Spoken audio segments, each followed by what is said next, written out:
On est le mardi 9 février 25 Shvat. On reprend là où on l'a terminé le cours d'hier, qui était le premier cours sur Parshat Mishpatim, la Parsha qui traite de la justice. Et donc on avait conclu le cours d'hier en expliquant que finalement, selon le principe de Mida Keneged Mida, mesure pour mesure ou mesure en rapport à une autre mesure, d'après la traduction exacte, ce principe qui est l'un des principes fondamentaux expliqués par les maîtres d'Israël.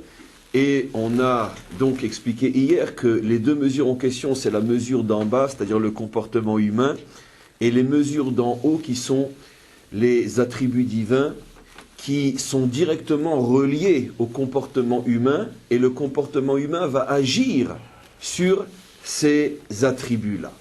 Et on avait introduit donc à la fin du cours d'hier, le cours d'aujourd'hui, en faisant référence aux problèmes de santé et de maladie. D'ailleurs, on va voir tout de suite ensemble, vous avez la paracha, c'est bien sûr d'une manière tout à fait providentielle que c'est dans notre paracha entre autres. Il y a deux endroits, ou peut-être un petit peu plus, mais deux endroits dont moi en tout cas je me rappelle, où la Torah fait allusion au fait que le service divin ressemble, on pourrait dire, le bon service divin ressemble à un bon état de santé et un mauvais service divin ressemble à une maladie.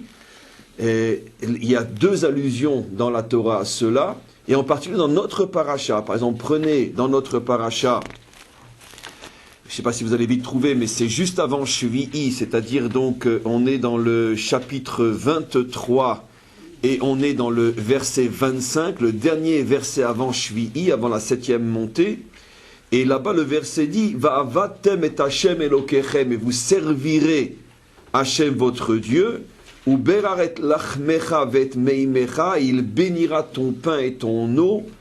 « Ve'asiroti machala mekirbecha » et il enlèvera les maladies du milieu de toi, en traduction littérale. C'est intéressant, derech agav, en passant, de voir comment le verset lie la nourriture à la maladie. On sait très bien aujourd'hui, même si ce n'est pas reconnu officiellement, que 99,9% des maladies sont liées d'une manière ou d'une autre à la nutrition, à la manière dont on mange et à ce qu'on mange. Si on mange une bonne ou mauvaise nourriture, ou si on mange avec ou sans stress, pour faire allusion à tous les états d'âme pendant le moment où l'on mange.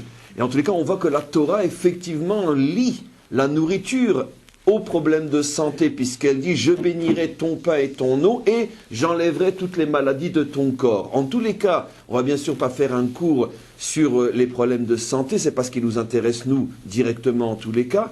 Mais par contre, le verset lie effectivement le service divin à la santé. J'enlèverai, si tu me sers, j'enlèverai les maladies. Alors je tiens tout de suite à préciser, parce que j'ai déjà eu, pas en ce qui vous concerne vous, mais comme vous savez qu'on est ce qu'on est dans la salle, mais on est en vérité des milliers à écouter et à entendre les cours.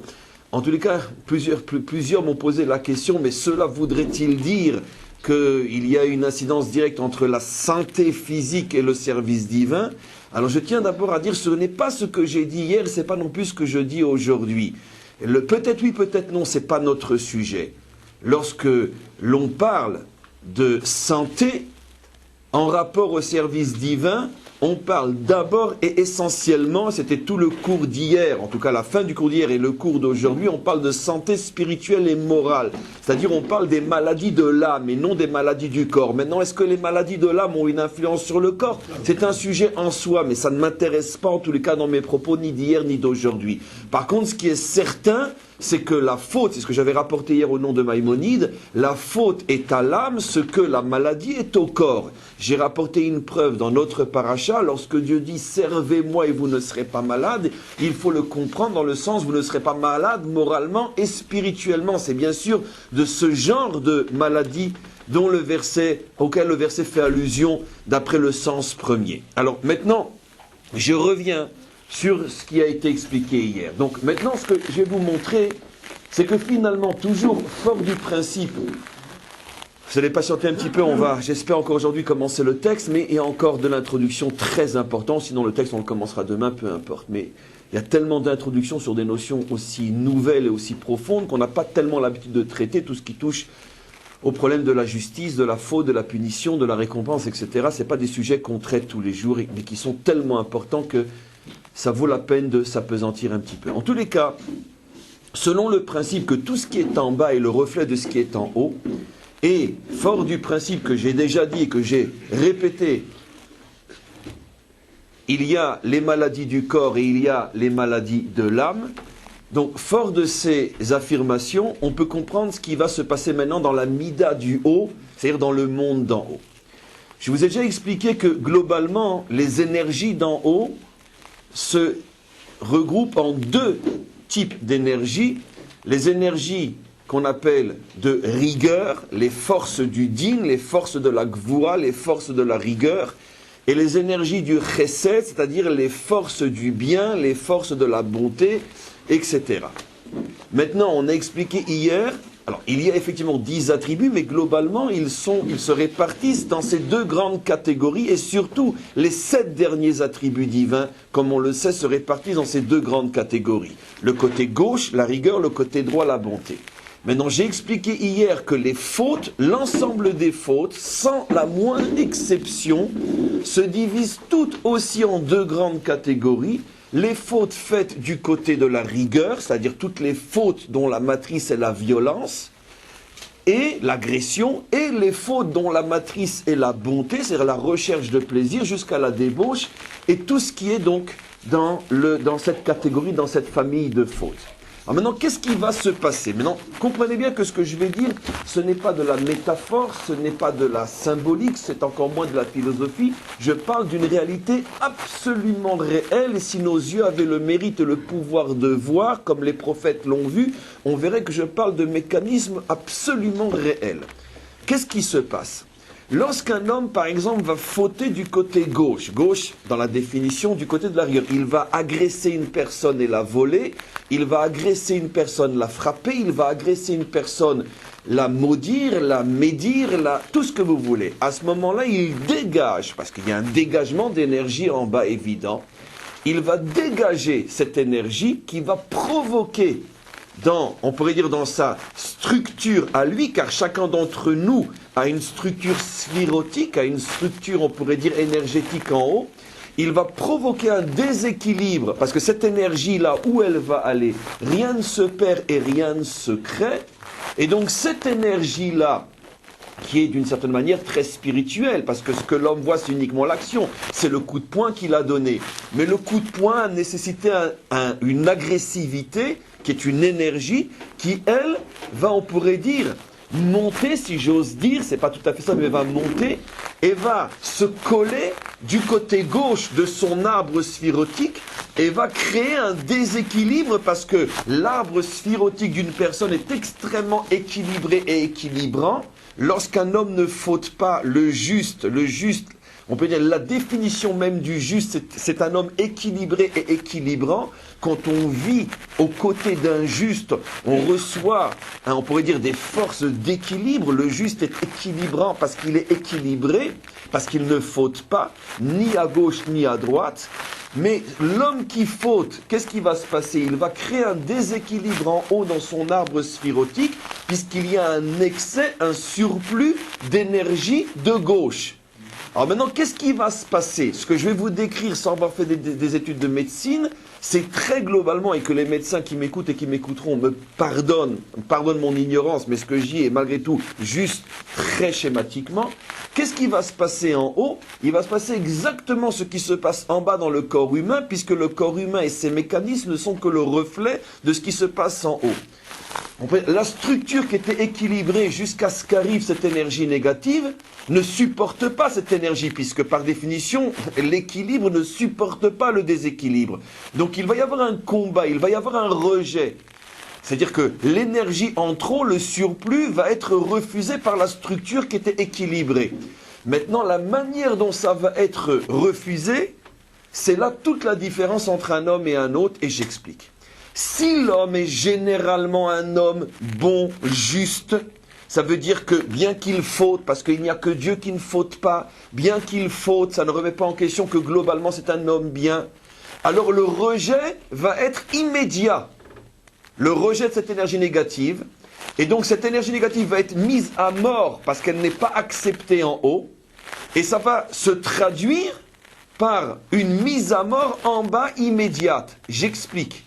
De la même manière que sur le plan physique, un homme qui a de bonnes défenses, dès qu'un microbe arrive dans le corps, immédiatement il est neutralisé, étranglé et jeté dehors. C'est ce qui fait qu'un homme peut peut-être, durant un mois, passer à côté de 10, 15, 20 maladies sans le savoir, parce que tout simplement son système d'autodéfense a fonctionné immédiatement. Tout de suite l'ennemi est neutralisé et la personne ne s'est même pas rendu compte que s'il avait été dans un état psychologique ou physique un peu moins fort, il serait peut-être tombé 10 fois malade pendant cette période-là. Donc il ne le sait même pas, parce que sa structure équilibrante fonctionne bien.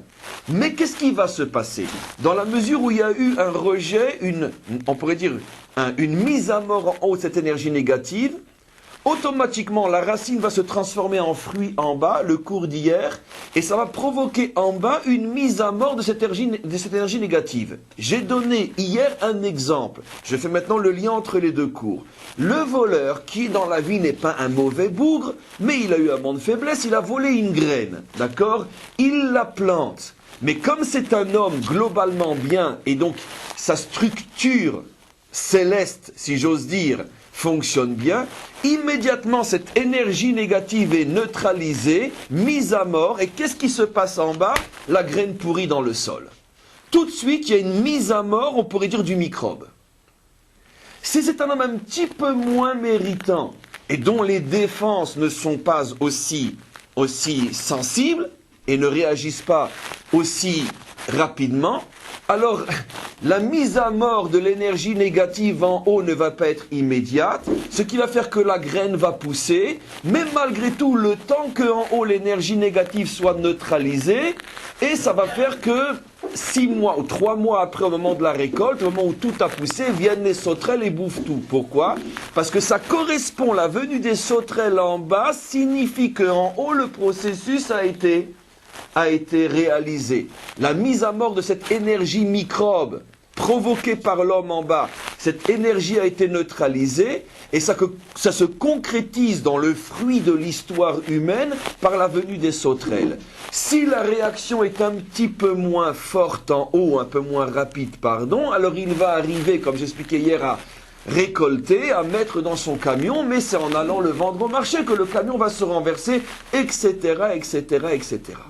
Mais on sait, oui. C'est pas l'explication de Tzadik Veralo, Veracha Vetovlo. D'une certaine manière, ce que... Il va tout de suite payer, il va tout de suite avoir la contrepartie de sa faute. C'est absolument ça. C'est l'une des clés, si pas pour dire la clé pratiquement essentielle de toute cette compréhension. Ça reste théorique malgré tout, parce que dans les détails c'est beaucoup plus complexe que ça, mais toute cette compréhension de ce qui se passe pour chacun d'entre nous. D'où je reprends ce que tu dis, Tzadik, par exemple, Veralo, on s'étonne toujours parce qu'on est des ignorants. J'allais dire ce à quoi tu fais allusion dans la suite du cours, mais je m'arrête pour reposer ta question. D'où l'étonnement, je vais dans le sens de ta question, qu'on a tous parce qu'on est tous des ignorants, mais je comprends pas celui-là, il est tellement juste. Pourquoi il a tellement de problèmes dans sa vie? Et moi qui suis un triple idiot, regarde, tout va bien chez moi. Mais c'est évident. Parce que la réponse, et on vient de la donner dans le cours, lui a une structure spirituelle tellement sensible que dès qu'il y a un microbe, et on en a tous des microbes, même le juste faute à son niveau. Et donc automatiquement, il y a une réaction de mise à mort de l'énergie négative en haut, qui se traduit toujours immédiatement par un événement particulier en bas, qui est le fruit de la réaction d'en haut. Mais celui qui voit que malgré toutes les idioties qu'il fait, il traverse la vie comme un idiot, ben c'est la preuve qu'il est tellement malade que son système défensif ne réagit plus et il est en train de mourir sans le savoir. Le moment où, quand il va aller voir le médecin, on va lui dire c'est trop tard. Vous comprenez? Donc c'est exactement ce que je voulais expliquer. Alors maintenant, qu'est-ce qui se passe? Donc on vient de dire que plus l'homme est bien, plus la réaction est rapide et plus l'événement négatif arrive vite. Mais en vérité, l'événement négatif qui est salutaire pour lui, comme on a expliqué, puisqu'il le nettoie. Maintenant, qu'est-ce qui se passe? Si une personne est très malade sur le plan spirituel, il n'a plus d'autodéfense, le microbe rentre et personne ne l'arrête. Mais c'est le phénomène de toutes les maladies graves. Le microbe n'est pas arrêté, et le microbe, peu importe, virus, on ne va pas maintenant se discuter sur les mots, on est de toute façon des ignorants dans ce domaine-là, mais on sait suffisamment pour pouvoir expliquer le cours. Donc le microbe rentre et fait son chemin, il traverse toutes les soi-disant défenses du corps, personne ne l'arrête, et il s'installe, et il est en train de faire des dégâts. Et au fur et à mesure qu'il est en train de faire des dégâts, les défenses passives jusqu'à présent, parce que les dégâts n'étaient pas suffisants pour que les défenses réagissent, et maintenant que les dégâts commencent à être importants, les défenses commencent maintenant à réagir. Mais attends, mais qu'est-ce que tu fais là? Toi, tu es un intrus. Mais seulement, entre-temps, il s'est passé peut-être des semaines, des mois, des années, selon la faiblesse de la structure défensive en haut. Et c'est ce qui fait, écoutez-moi bien maintenant, qu'un homme qui est malade, je dis bien sur le plan spirituel, car ça ne peut arriver qu'à un homme malade, à l'âge de 18 ans par exemple, a fait une grave faute, et tout d'un coup, à l'âge de 65 ans, le ciel lui tombe sur la tête. Entre-temps, il s'est calmé. Je ne dis pas qu'il a fait teshuva, parce que ça veut dire qu'il a réparé. Mais entre-temps, il s'est calmé. Quand on a 18 ans, on fait les 400 coups. Quand on a 65, on regarde la télévision. Donc, entre-temps, il s'est calmé. Mais tout d'un coup, à 65 ans, le ciel lui tombe sur la tête. Bien sûr, ni lui, ni personne ne peuvent faire le lien entre ce qui est en train de se passer maintenant et le très, très, très mauvais coup qu'il a fait à 18 ans, qu'il n'a jamais réparé. Enfin, il ne pouvait pas, parce qu'il n'y a pas eu de défense pour prendre en charge la faute. Et donc, vu de l'extérieur, les ignorants que nous sommes, nous allons dire, oh là là, mais pourquoi? Mais qu'est-ce qui se passe? Mais ce que nous ne savons peut-être pas, c'est que si on avait tout le film, on comprendrait. À 18 ans, par exemple, cet homme-là, je ne sais pas, a ruiné quelqu'un, a sali quelqu'un, je parle d'une très grosse faute, mais lui, entre-temps, il a oublié, il a fait sa vie, s'est marié, bon père, bon mari, Mais le problème, c'est que l'énergie négative de ces 18 ans, elle est rentrée en lui. Et elle fait son chemin et elle a bouffé à l'intérieur. C'est un véritable cancer qui s'installe. Et tout d'un coup, vers les 65 ans, les défenses se réveillent parce qu'on est à la veille de la mort. Et les défenses, on pourrait dire dans un dernier espoir de reprendre le dessus, se réveillent. Et il y a un combat en haut pour neutraliser et mettre à mort l'énergie négative. Et automatiquement, s'il est méritant à ce moment-là, je sais que c'est dur ce que je dis, mais s'il est méritant à ce moment-là, paf, il lui arrive une catastrophe. Pourquoi? Parce que la catastrophe va le nettoyer. Parce que la catastrophe en bas est le siman et la preuve qu'on est en train en haut de mettre à mort le microbe. Donc c'est finalement la preuve de la guérison. La pire des choses qui peut arriver à un homme qui a fauté gravement et qui n'a pas réparé, c'est de mourir comme un crétin dans son lit à 120 ans avec un sourire angélique et s'endormir et mourir. C'est la pire des choses qui puissent arriver à un homme qui a fauté et qui n'a pas réparé. Pourquoi? Ça veut dire que ses défenses ne se sont jamais réveillées. Il n'a donc jamais pu neutraliser l'énergie négative. Il a été complètement bouffé. Toutes ses défenses ont disparu. Et qu'est-ce qui va se passer maintenant?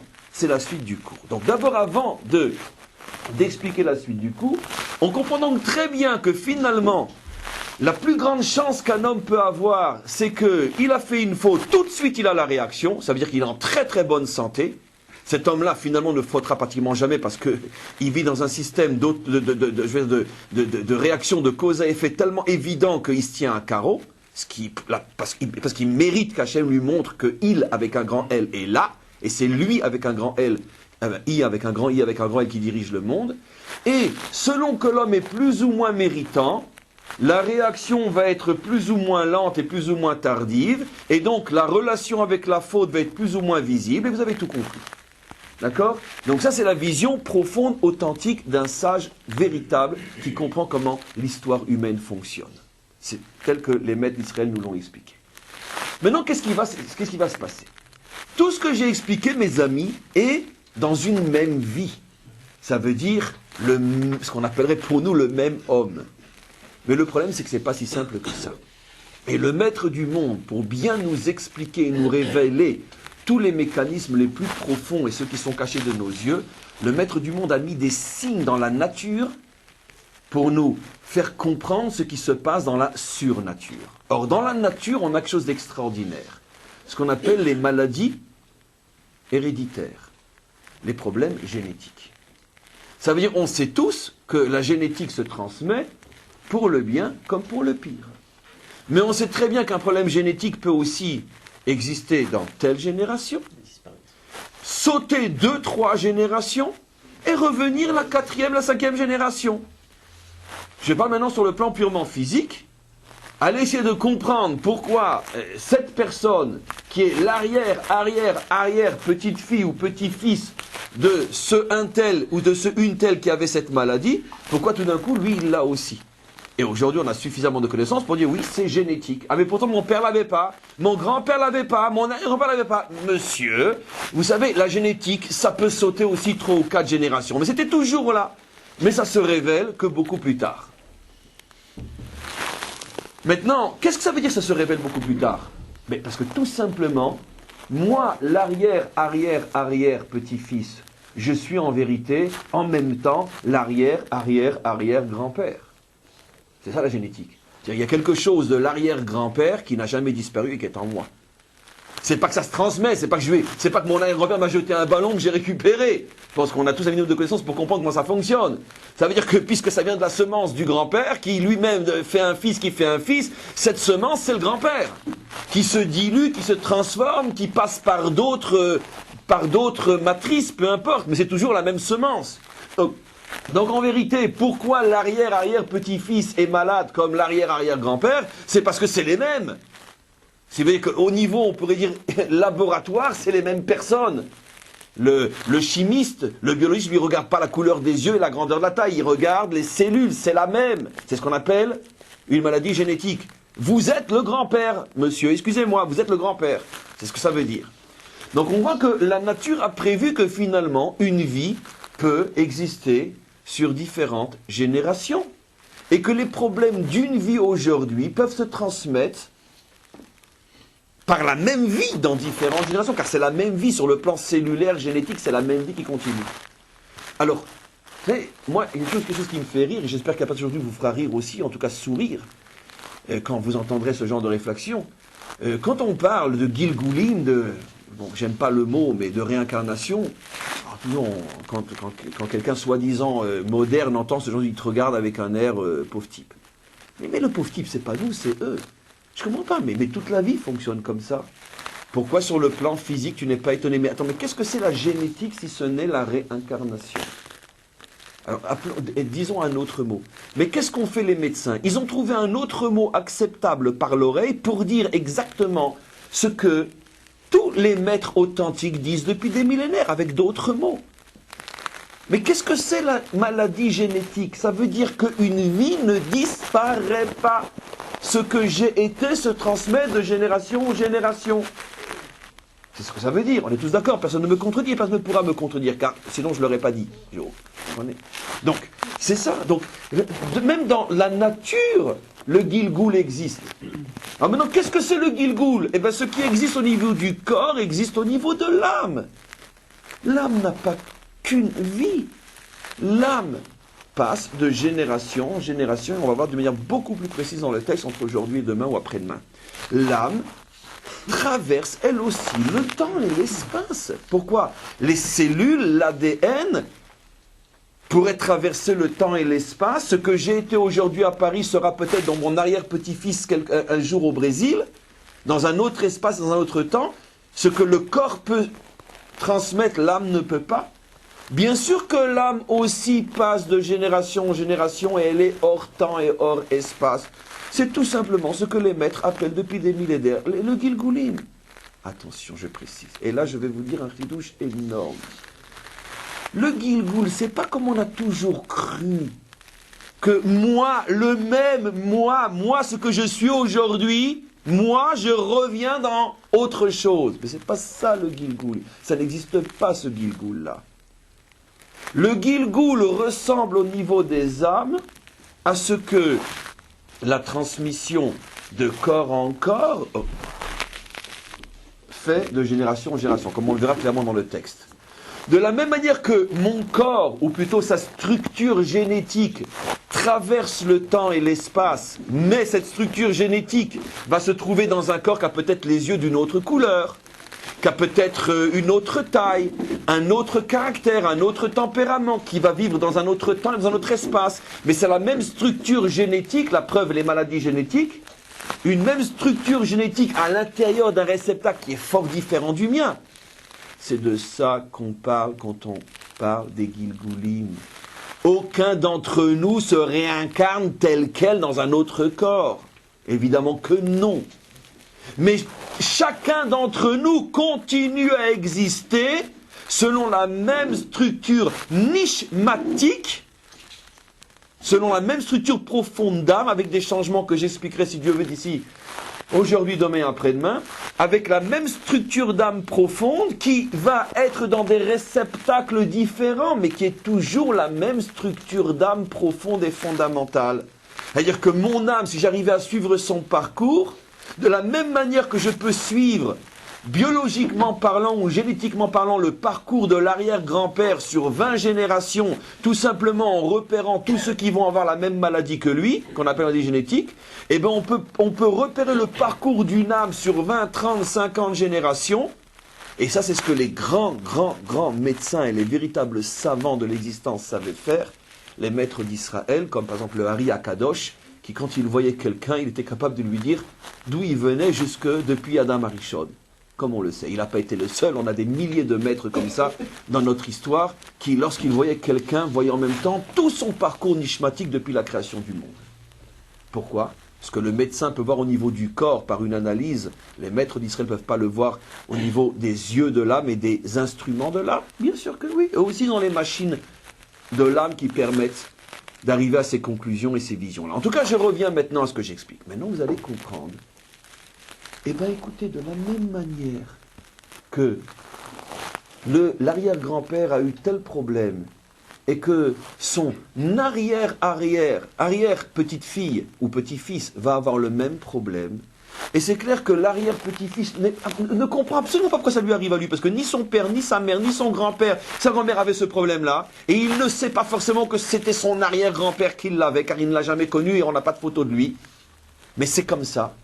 Et bien maintenant, mes amis, vous allez comprendre ce que signifie ce secret qui traverse toute l'histoire juive. Le secret des Gilgulim, où tout d'un coup, dans une vie, il m'arrive quelque chose qu'avec toute la bonne volonté du monde, j'essaye de comprendre et d'analyser par rapport à ce que j'aurais pu faire dans cette vie, et que non, avec toute l'analyse sérieuse et honnête, non, je ne comprends pas, je ne vois pas ce que j'ai pu faire pour traverser cet événement-là. Mais mon cher ami, c'est un événement génétique que tu es en train de vivre. Tu es en train de vivre l'aboutissement d'un processus génétique sur le plan spirituel, c'est-à-dire au niveau de ton âme, qui a commencé il y a 3, 4 ou 5 ou 6 ou 10 ou 20 générations. Et qui peut-être a sauté 20 générations. Mais pourquoi moi ?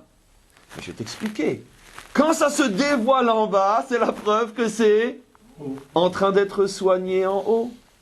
Puisque tant que ça ne peut pas être soigné en haut, ça ne peut pas se dévoiler en bas. Mais pourquoi c'est moi qui dois soigner ce qui a été commencé il y a 4 ou 5 générations ? Mais parce que, qu'est-ce que tu veux que je te dise ?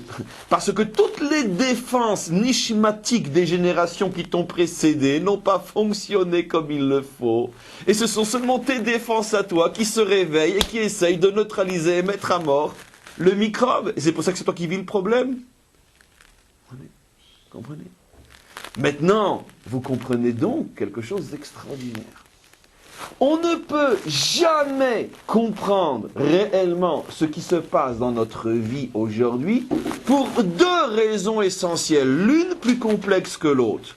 Première raison, parce que peut-être que même si tu es en train maintenant de vivre l'événement qui correspond à la réparation d'un problème qui a été occupé dans ton vivant, peut-être que c'est dans ton vivant il y a 15 ans, 20 ans, 30 ans, tu peux donc plus t'en souvenir. Première complexité. Deuxième complexité, c'est que, va savoir, c'est peut-être même pas une réaction à un problème qui a commencé de ton vivant. Peut-être que c'est la réaction même qui a commencé il y a 4 ou 5 ou 6 générations. Parce que l'âme fonctionne comme le corps, ou le corps fonctionne comme l'âme. Et pourquoi ça ne s'est pas réveillé avant? Parce que la faute était tellement importante que aucune des défenses nishmatiques des générations qui t'ont précédé n'ont pu neutraliser et mettre à mort ce problème-là. Maintenant, vous allez poser la question évidente. Oui, mais si je ne suis pas conscient que je suis en train de réparer quelque chose que d'ailleurs moi je n'ai jamais fait, à quoi ça peut servir? Mais non, mon ami, parce que la réparation n'a rien à voir avec la prise de conscience. La réparation est quelque chose d'objectif qui ne dépend pas forcément de ta compréhension du mécanisme. Le principal, c'est que tu le vives, le mécanisme. Donnons un exemple simple. Lequel d'entre nous comprend la structure des médicaments qu'il prend, même pour un rhume? Lequel d'entre nous comprend comment et pourquoi les médicaments lui ont calmé, arrêté, guéri son rhume? Ne parlons pas de maladies plus complexes. D'accord? Mais nous savons tous que ce qu'on nous demande, c'est d'être bête et idiot, ouvrir la bouche, mettre le médicament et l'avaler. Merci mon Dieu, ou merci le médecin. Pourquoi? Parce que le problème est objectif, la guérison est objective, et on se fout royalement de ce que tu penses ou de ce que tu sais, parce que le problème est objectif, il ne dépend pas de ta prise de conscience. De la même manière, ce que nous expliquons met en évidence quelque chose d'extraordinaire. La faute est un problème objectif. C'est pas une convention, c'est pas philosophique, c'est pas une décision qui est purement, on pourrait dire, conventionnelle et théorique. La faute est une réalité. Lorsque je vole, même si je ne sais pas que j'ai volé, mieux quand même si je pense que j'ai fait une mitzvah, des fois on vole par exemple dans les affaires ou autre chose et on pense qu'on fait du bien, c'est-à-dire qu'on fait le bien, même si je suis persuadé que je suis dans mon droit et qu'en plus je fais du bien, il y a une objectivité, une réalité du mal qui te dépasse complètement et cette réalité du mal se fout royalement de ta prise de conscience et pour exister, c'est-à-dire pour naître et pour être réparé plus tard. Ce qui veut dire qu'à partir du moment où cette énergie négative doit être réparée, elle sera réparée par le fait que toi, en bas, tu vis le problème, et peu importe si tu sais pourquoi tu vis le problème. Par le fait de le vivre, en soi, c'est la réparation. Et après, comment? Eh bien, une fois que sur les générations, quand il y a des problèmes qui arrivent sur une génération, alors, une et fois, la génération d'après, non, ça alors, revient. C'est pas guéri. Alors, non, ça dépend. Si effectivement, alors nous, on va parler du cas, on pourrait dire épinal, parce qu'il est vrai, où ça peut traverser effectivement 2, 3, 4 générations, puis ça arrive d'une manière, on pourrait dire, très forte à la 5e génération.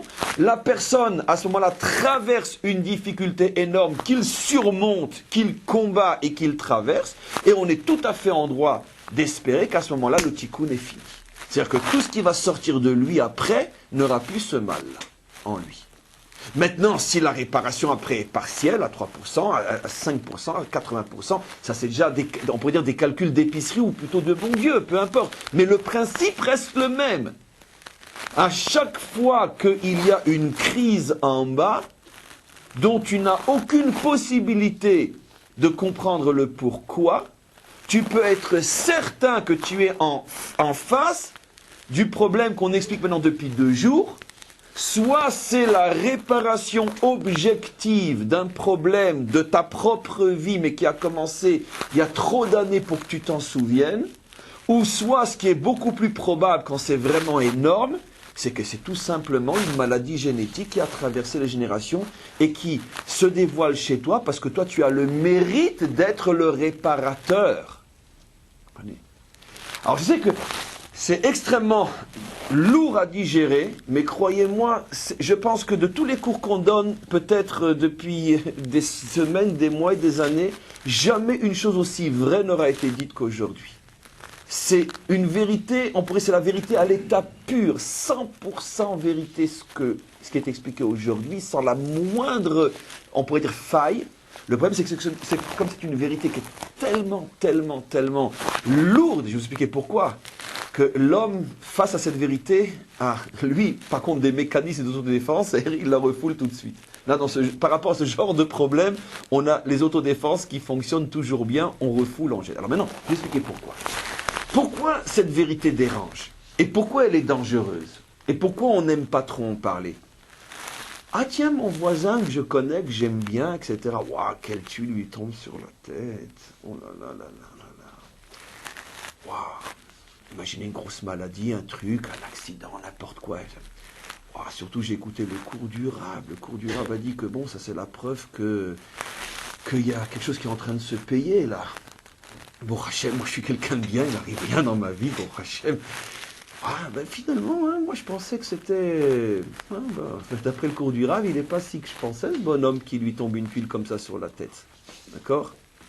Celui qui pense comme ça, ou qui parle comme ça, ne mérite même pas qu'on l'appelle un être humain, ni un animal, ni même une chose, car c'est encore une insulte pour les choses. Tout simplement, il n'existe pas. Pourquoi? Il a perdu tout droit à l'existence morale, celui qui penserait et qui dirait une chose pareille. Pourquoi? Ben, tout simplement, parce que d'abord, je peux vous assurer d'une chose. Aucune âme au monde ne traverse son histoire sans qu'il lui arrive à elle aussi des dizaines et des centaines et des milliers d'expériences de ce genre. Simplement que pour l'instant, moi je suis dans une petite tranche de vie où je suis avant ou après l'expérience. Et tout crétin que je suis, quand je vois l'autre qui est en pleine expérience de ce mécanisme-là, je me permets de le regarder. Mais espèce d'idiot, si tu vois ce qui t'est arrivé toi dans la vie dernière ou ce qui va t'arriver dans la vie prochaine, d'accord, tu ne ferais pas le malin devant ce qui arrive maintenant à ton voisin. Parce que ce qui lui arrive à lui par rapport à ce qui va t'arriver à toi ou ce qui est arrivé à toi, c'est rien. Donc, tout le monde passe par ce genre de mécanisme comme on verra dans le texte, dans la Torah elle-même, et donc automatiquement, il n'y a que des facettes, des tranches tout à fait ponctuelles d'existence, où je le vois chez l'un, je le vois pas chez l'autre, des fois c'est chez moi, des fois c'est chez l'autre. Mais tout le monde passe par ces mécanismes, car personne ne peut éviter la faute, pour ne pas dire les avec 1000 S, personne ne peut éviter les fautes, donc personne n'est à l'abri de ce mécanisme fondamental de l'existence. Oui. Après la Géoula, il y aura toujours des tuiles. Mais c'est comment nous on va l'accepter qui va changer? Non, il y aura... Tu touches à un sujet qui va m'obliger à sortir du cours, donc je ne vais pas répondre. Non, après la Géoula, il n'y aura plus le problème que j'explique aujourd'hui. Tout ce qu'on explique aujourd'hui a trait à l'histoire humaine depuis la création, ou plutôt depuis la faute de Adam Arishon jusqu'à la délivrance finale, puisque je pense qu'on l'a dit suffisamment, depuis 2 cours, on ne parle que de faute. Après ou avec la délivrance, bien sûr qu'il continuera à y avoir des mécanismes, on pourrait dire, d'effort et de dépassement et de difficultés, mais c'est plus lié à la faute, c'est lié à d'autres choses dont ce n'est pas le sujet aujourd'hui. Oui. Mais c'est exactement ça, Chazak, ce que dit la Torah dans les 10 commandements, lorsqu'elle dit Poked avon avot albanim adreviim, que la faute est comptée jusqu'à la 4e génération, traduit en langage de Torah moderne, ça veut dire profond, avec intelligence, c'est tout le cours d'aujourd'hui, ce verset. C'est exactement ce que la Torah nous révèle. Sache que la faute se transmet génétiquement, parce que la faute est une objectivité. Ce n'est pas quelque chose qui ne dépend que de celui qui le fait, qui en est conscience. C'est une réalité qui transcende l'homme et qui se transmet de génération en génération. Alors, il ne faut pas s'affoler, c'est pas grave. C'est ça le lot de l'histoire humaine jusqu'à la délivrance finale. C'est si on se plaint et si on panique face à ce que j'explique, à quoi on ressemble? Eh bien, on ressemble à l'idiot qui ne veut pas aller travailler parce que il faut faire des efforts pour se nourrir. Et tout le monde sue pour se nourrir. Tout le monde fait des efforts pour se nourrir. Ou la femme qui ne voudrait pas se marier pour ne pas être enceinte, pour ne pas passer par les douleurs de l'accouchement. Ou l'homme qui ne voudrait pas se marier pour ne pas avoir à supporter sa femme. Peu importe. L'existence est un combat. L'existence est une douleur. Et automatiquement, vivre, c'est accepter, traverser surmonter la douleur. C'est pas des choses, Maintenant, comment? Les épreuves, en fait, c'est pas des punitions. Les épreuves ne sont pas une... Alors ça, on le verra. Enfin, je veux dire, il y a tellement de savoir sur cette paracha que je ne sais pas comment on va s'en sortir. Mais les épreuves ne sont pas justement une punition. Les épreuves sont une réparation. Et c'est un verset explicite qui le dira. Donc, on a compris énormément de choses. Et maintenant, on va commencer le texte pour terminer le cours d'aujourd'hui. Ce que vous dites entre les aspects physiques, génétiques et les aspects de faute, etc., il y a un apport profane qui est celui de la psychologie, qui explique ça exactement avec ces termes. Elle dit que, avec ce qu'on appelle la théorie des valises, c'est-à-dire que d'une génération à une autre, on transmet des enfermements, des complexes, ce que vous voulez, ou des problèmes non réglés, qui se transmettent et qui enflent jusqu'à un moment où quelqu'un ou une génération donnée les prend en charge, les ouvre et ne les retransmet plus à la génération d'après. C'est exactement dans le langage de la psychologie ce qu'on vient d'expliquer. Je ne connaissais pas cette théorie, mais c'est exactement, de toute façon, tout ce qui est authentique dans toutes les sciences ont une origine dans la compréhension profonde et authentique de la Torah, qui est la matrice de toutes les sciences. Donc automatiquement, cette notion, effectivement, se retrouve dans le langage de la psychologie, dans ce qu'on a expliqué aujourd'hui. Alors maintenant, regardez, on reprend les 2 premiers versets, ou les 2 ou 3 premiers versets qui vont conclure le cours d'aujourd'hui et introduire le cours de demain et d'après-demain. Ve'elea mishpatim asher tasim lifnem. Voici les justices ou les phrases, rappelez-vous tout le cours d'hier, que vous mettrez devant vous. Je tiens juste à préciser que j'ai donné un autre cours hier sur cette notion de justice et phrases qui est sur le site aussi et que je vous invite à écouter pour avoir un complément. Et j'ai rajouté beaucoup de choses par rapport à ce que j'avais dit ici sur la notion de la comparaison entre la justice et les phrases. Alors, ki tikne eved ivri. Je vais traduire littéralement et je vais tout de suite envoyer la traduction ailleurs parce qu'on ne va pas rester au niveau de la traduction littérale. Ki tikne eved ivri. Lorsque tu achèteras un serviteur juif. Shesh shanim ya'avod, pendant 6 ans il te servira. Uba shvi'it yetze lachofshi, la 7e année il sera libéré, chinam, sans avoir besoin de payer ou de négocier sa libération. Im begapo yavo, si il est venu seul, begapo yetze, il partira seul. Im ba'alishaou, s'il est venu marié, Veyatsa ishto imo, sa femme partira avec lui. On s'arrête là pour aujourd'hui, il y a déjà de quoi parler pendant plusieurs millénaires. Pourquoi pendant plusieurs millénaires? Parce que sachez que l'une des parachas les plus longues en nombre de pages en explication du Zohar, c'est Parashat Mishpatim. À elle seule, elle fait pratiquement un livre. Et dans cette Parashat Mishpatim, c'est sûr dès le début, dès le premier et le deuxième verset, c'est dans cette paracha entre autres que le Zohar révèle tout le secret des Gilgulim. J'ai déjà dit et je répète que peut-être qu'un jour viendra où on consacrera un moment, peut-être un cours dans la semaine pour approfondir cette notion des Gilgulim, qui est peut-être une des notions les plus profondes, les plus merveilleuses de la Torah. Et en tous les cas, il y a quelques endroits dans le Zohar où on parle du secret des Gilgulim, entre autres dans cette Parashat Mishpatim. Donc, quel est le lien? On l'explique depuis 2 jours. Et il y a bien sûr un livre entier qui a été consacré au secret des Mishpatim, qui lui a été écrit par le Ari Akadosh, qui s'appelle Sefer HaGilgulim. Et donc, sur des centaines et des centaines de pages, en se rappelant qu'une ligne de ce genre de page nécessite déjà des semaines, des mois d'études pour les comprendre, donc, dans ces endroits-là, en particulier dans Parashat Mishpatim, le Zohar s'étend sur des dizaines de pages sur le secret des Gilgulim. Pourquoi notre paracha? Tout simplement parce qu'on ne peut pas comprendre le fonctionnement de la justice divine si on n'a pas compris le principe du Gilgul, car on ne peut pas dans une seule tranche de vie rendre compte de tout ce qui peut arriver à un homme. Donc on est obligé, c'est pour ça que le Zohar introduit les Gilgulim dès le début de cette paracha. Or maintenant, regardez comment les maîtres d'Israël traduisent ces 2 premiers versets, puisqu'on sait très bien que la Torah a 1001 sens, les plus profonds les uns que les autres, et que le seul sens qui n'a pas vraiment de sens, c'est celui qu'on lit et qu'on traduit.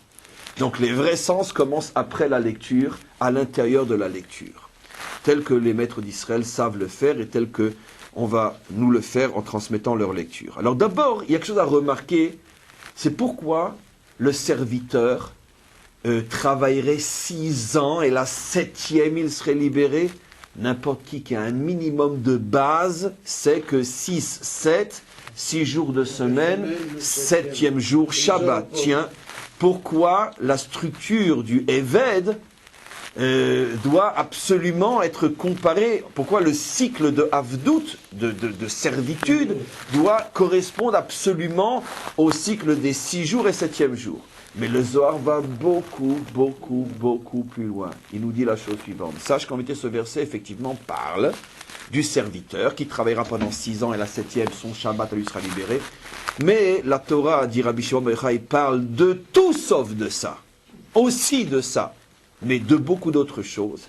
Et en particulier, ce verset fait allusion au secret des pérégrinations d'une âme et de toutes les étapes par lesquelles elle va passer jusqu'à sa délivrance finale qui est son 7e jour. D'abord, le Zohar révèle une chose extraordinaire. Prenez le mot sphira, qui veut dire un attribut, même valeur numérique que le mot shana, qui veut dire année. Sphira, shana, 355.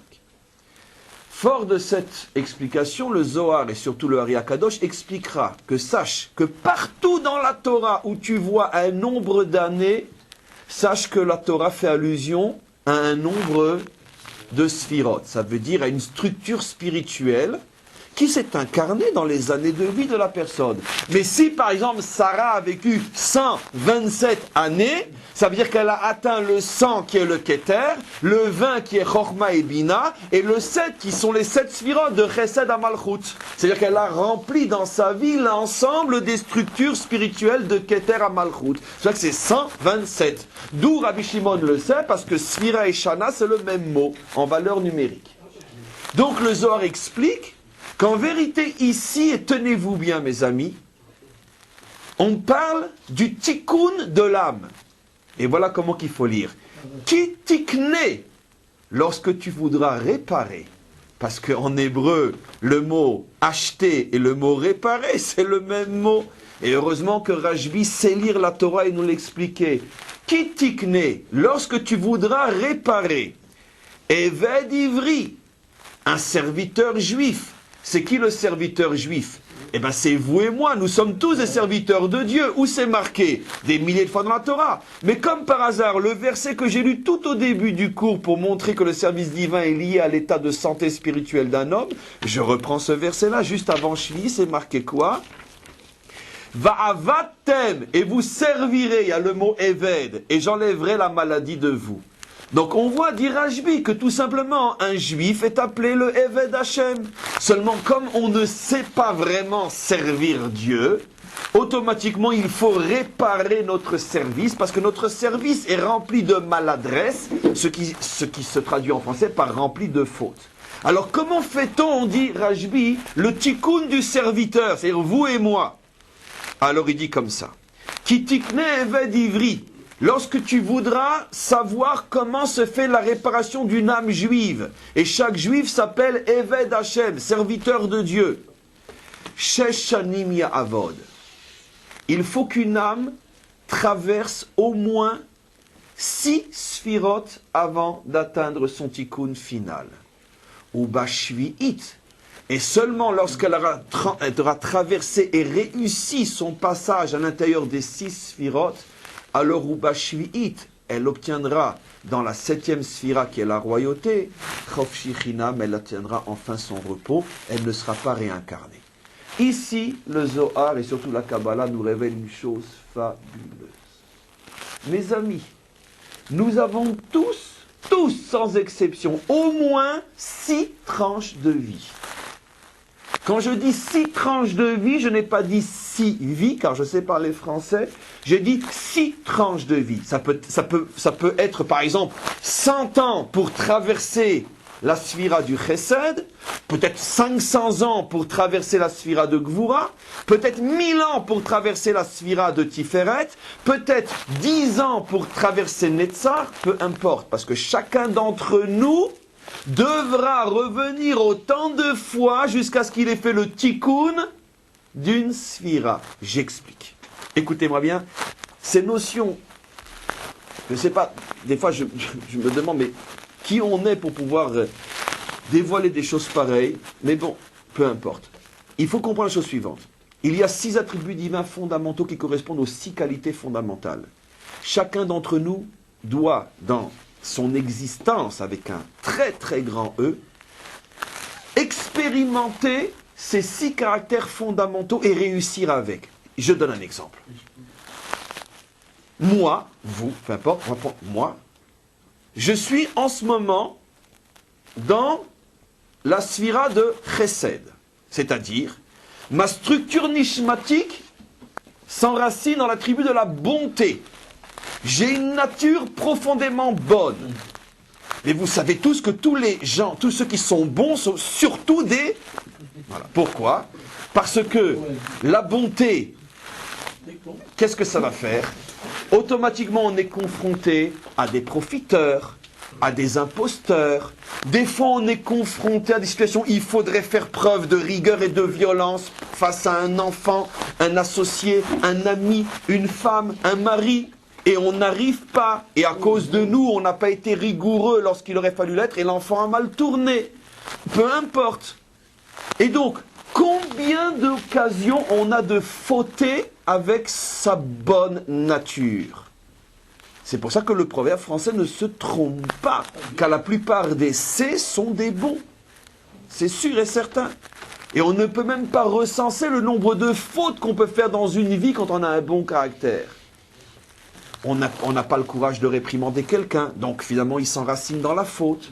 On ne sait pas éduquer, donc on est responsable des écarts, etc., etc. Donc, on va tous passer par cet attribut-là. Peut-être que moi, je vais avoir la chance, en une vie, je vais savoir gérer ma bonté sans me faire avoir. Et peut-être qu'il va me falloir 10 vies pour y arriver. Un autre, 50 vies. Un autre, il va s'encrasser dans sa bonté pendant 10 000 vies, peu importe. Comprenez?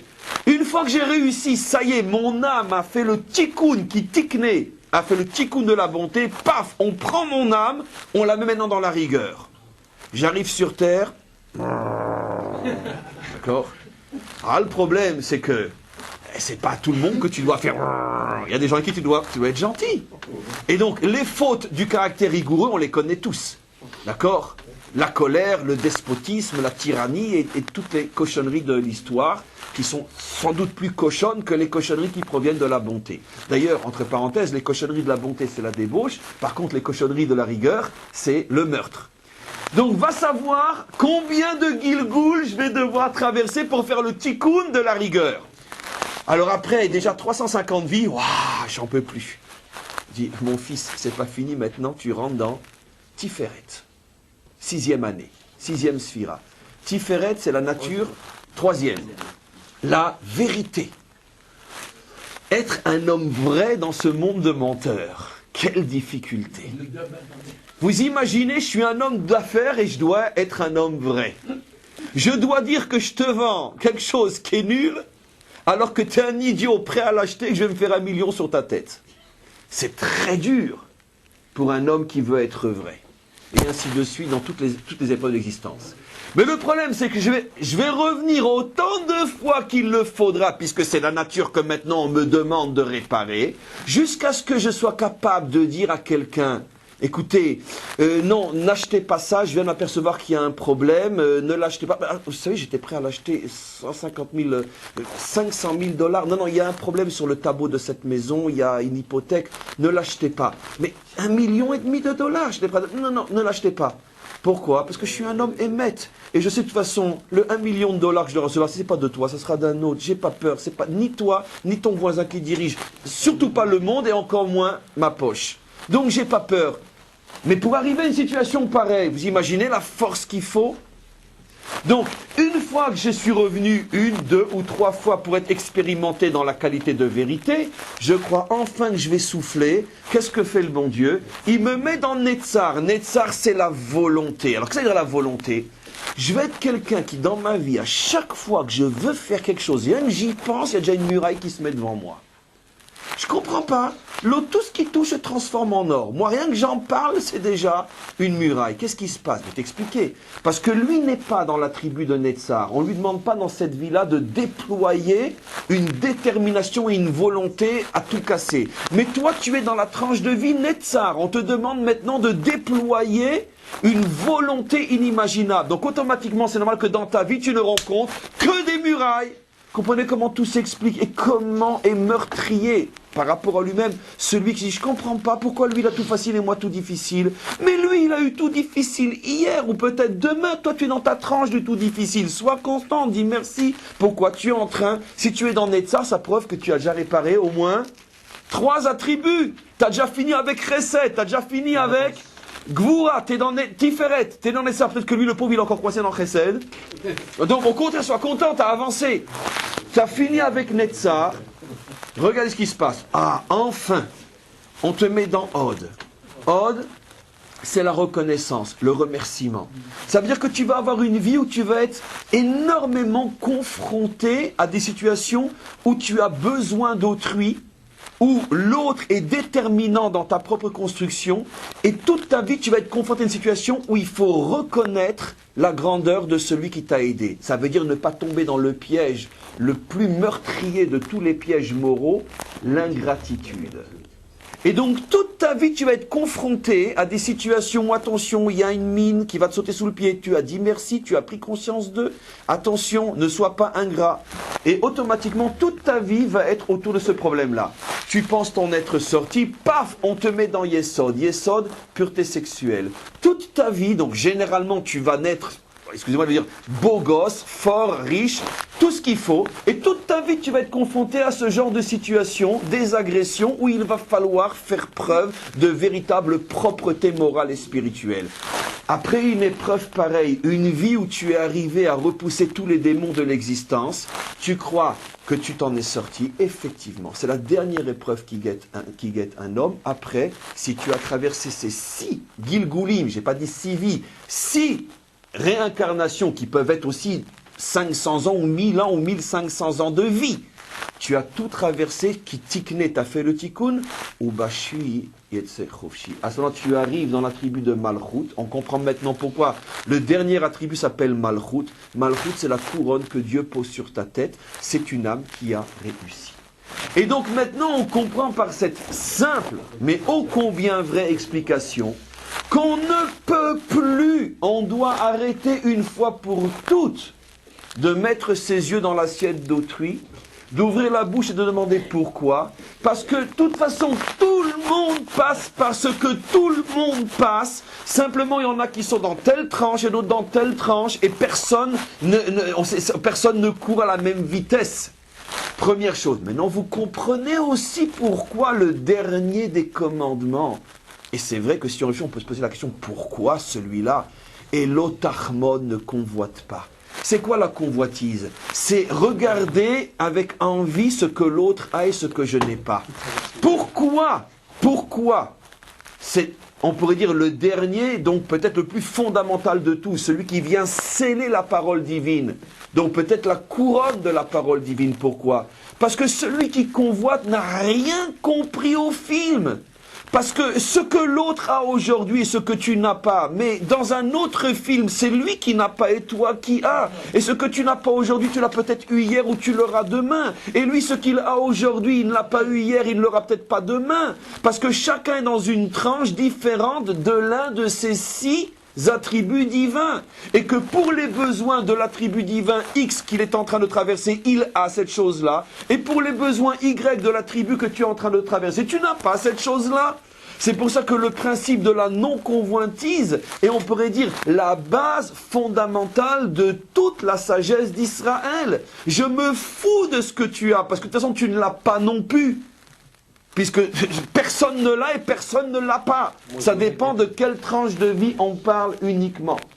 Donc à ce moment-là, je vis, on peut dire, retranché sur moi-même, en sachant que ce que j'ai, c'est effectivement, ou je n'ai pas ce qui est la même chose, c'est effectivement exactement ce que je dois avoir et être pour réussir ce Gilgoul-là. C'est ce que disent nos maîtres lorsqu'ils disent Ezeu Ashir Asame Arbechelko. Les applications, on pourrait dire morales de ce cours sont infinies. On comprend très bien que la vraie richesse, c'est effectivement le fait d'être heureux de ce qu'on a. Pourquoi ?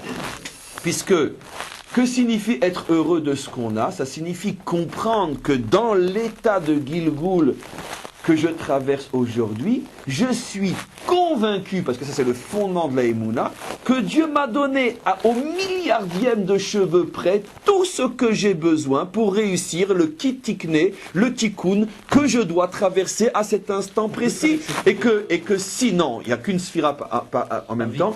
Et donc, non, par vie, non. Ah, par vie, non. Par vie, non. On peut passer d'une à l'autre. Ça, c'est une très bonne question. Peut-être qu'effectivement, si une personne fait vite, et bien évidemment, on peut même imaginer, en théorie, car ça, sincèrement, je ne sais pas, qu'une personne peut passer en une vie 6 sphirotes. Imaginez-vous que c'est quelqu'un qui a une force spirituelle et morale inimaginable et qui arrive en 10 ans à faire le tikkun du chesed.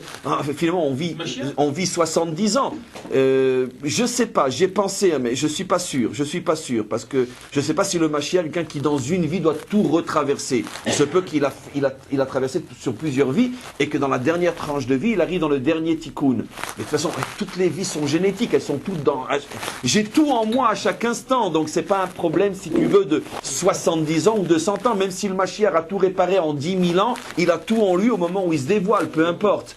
Mais en tous les cas, effectivement, on peut imaginer quelqu'un qui arrive à passer par 2 ou 3 attributs en une vie. Puisqu'on vit 70 ans ou plus, on peut très bien imaginer qu'en 10 ans, j'ai fait le tikkun du chesed, en 15 ans, j'ai fait le tikkun de la gvoura, et ainsi de suite. Bien évidemment.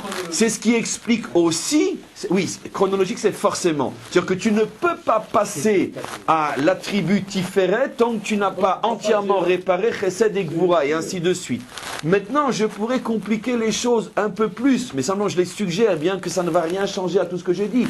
Je pourrais compliquer en vous rappelant que n'oublions pas que chaque attribut est lui-même composé de 10 attributs ou 7 attributs. Ce qui veut dire que dans chaque attribut, il y a des facettes différentes du même attribut. Ce qui fait que dans une vie, même autour ou à l'intérieur d'un même caractère, on évolue de manière différente. Mais on passe toujours plus ou moins. Alors maintenant, qu'est-ce que l'une des applications, par exemple, de connaître, de s'attacher à un véritable grand maître, ce qu'on appelle un tzaddik, un juste ou un rabbi, c'est que ça, c'est, on pourrait dire, la base, le minimum vital qu'on demande à un tzaddik authentique. D'être capable de savoir, pour chacun de ceux qui s'attachent à lui, qui il est, dans quelle tranche de vie il est, quel est son tikkun. C'est pour ça que les grands tzadikim peuvent donner un tikkun. Et c'est pour ça que généralement on s'aperçoit de manière extraordinaire quand on lit un petit peu ce qu'on appelle Sipurei tzadikim, que les grands maîtres donnaient des fois à leurs élèves des choses à faire, à vivre, et des fois pendant des années que l'élève jamais n'aurait accepté, compris, envisagé de lui-même. Pourquoi ? Parce que lui-même ne sait pas dans quelle tranche il est.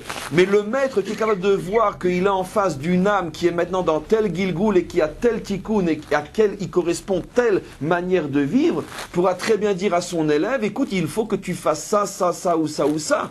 Et maintenant, toute la grandeur de l'élève, c'est d'avoir confiance que le maître sait véritablement où se situe la structure nishmatique de la personne à qui il demande de faire ou de ne pas faire. Ça peut être une des applications aussi, et de loin, pas la seule, de tout ce qu'on a expliqué aujourd'hui. Et on continuera le cours de demain. Donc demain, on va rentrer dans le texte. Demain, je vais vous montrer quelle est la suite, si vous voulez, de ce passage sur le serviteur. Et combien la Torah nous révèle des choses absolument inimaginables dans le secret, dans le mystère des versets qui vont suivre. Et on continue le cours demain. Amen. Vechen Yiratzon.